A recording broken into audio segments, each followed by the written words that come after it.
तो स्वागत है कमलेश कमल जी आपका। आप एक भाषा विज्ञानी हैं और बहुत अच्छा लग रहा है फिर से आपसे मिलके। और हमने शुरू में जैसे बात करी, एग्जाम्स खत्म हुए, फॉर्म भरने की बारी आ गई है। जन्म तिथि और जन्मदिन, हम इसमें बड़े कंफ्यूज रहते हैं, तो हमारे व्यूअर्स को जरा बताइए कि इनमें डिफरेंस क्या होता है। हिंदी पाठशाला के सभी दर्शकों को मेरा नमस्कार। और इस जो आपका प्रश्न है इसके उत्तर को हम लेते हैं और सबको ये संशय सब दिन के लिए दूर हो जाएगा। देखिए, जो डेट ऑफ बर्थ है ना, वह जन्म तिथि नहीं है। कई बार लोग अच्छा लिखने के चक्कर में वो गलत लिख देते हैं। हमें तिथि सही शब्द लगता है। तिथि सही लगता होगा। कई बार इवन बड़ी बड़ी जो संस्थाएं हैं और गवर्नमेंट एजेंसीज में भी कई बार आप देखेंगे कि डेट ऑफ बर्थ और जन्म तिथि यह गलत है, ऐसा नहीं करना चाहिए। अब समझिए दिन क्या है और तिथि क्या है।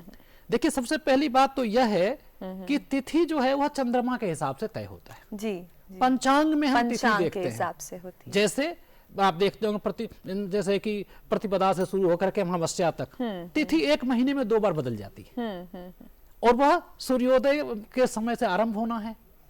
तो तिथि ये है, जैसे किसी की चतुर्दशी, द्वादशी, इस तरह से जो है।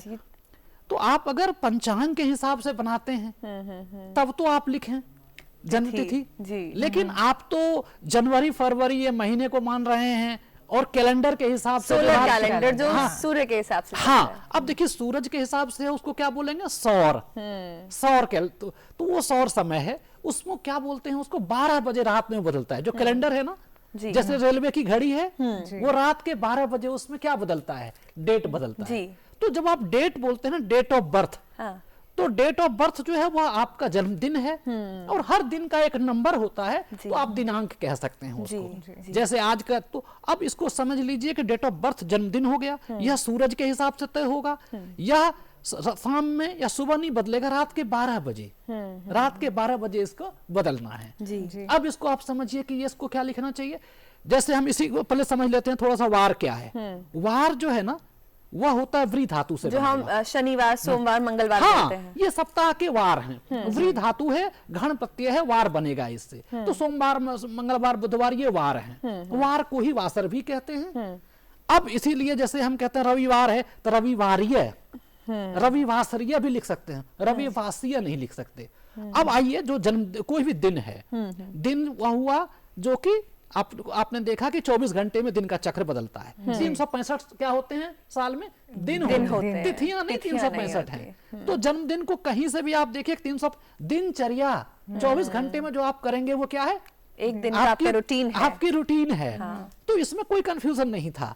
अच्छा, और देख लीजिए, दिन का एक अर्थ जो है वो दिवस के भी, जो दिवस कहते हैं ना, दिवस है जितनी दूर सूर्योदय हुआ और सूर्यास्त है। तो जितनी देर चमक होती है, दिव धातु से बना है। दिव का अर्थ चमक है। तो सूर्योदय से लेकर और सूर्यास्त तक जितनी देर वो चमक बनी हुई है वो दिवस है। दिवस का आरंभ होगा और दिवस का अंत होगा। फिर वो संध्या होगी, गोधूली, और संध्या का समय हो जाएगा।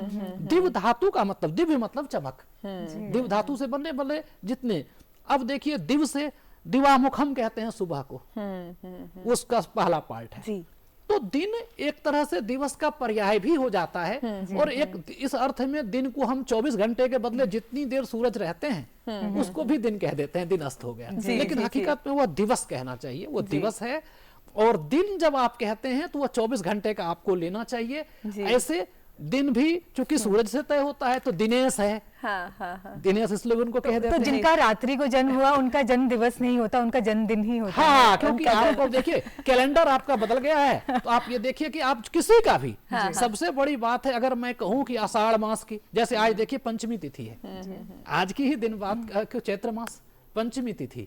तो क्या हम कहें कि आज अगर किसी का जन्म हो तो अगली बार कहे कि चैत्र मास की पंचमी तिथि में तो हो, तो फिर कहना चाहिए, फिर गलत हो गया।